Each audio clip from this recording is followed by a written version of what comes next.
Okay, so let's try it. Bismillah. Cepat semua. Bismillah.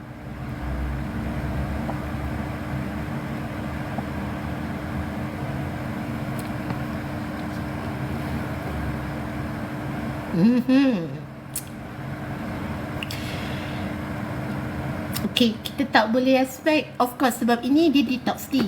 Dia bukan tea yang macam tea sedap punya, bukan, tau guys So, of course, dia rasa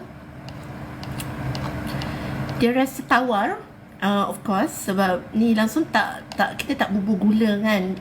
Jangan bubur gula, jangan apa. Biarkan dia macam gitu, biar dia natural. Okay, so bagi sesiapa yang berminat, yang ingin detox itu, yang ingin detox tubuh badan tu dengan di Skin no Himitsu punya detox tea,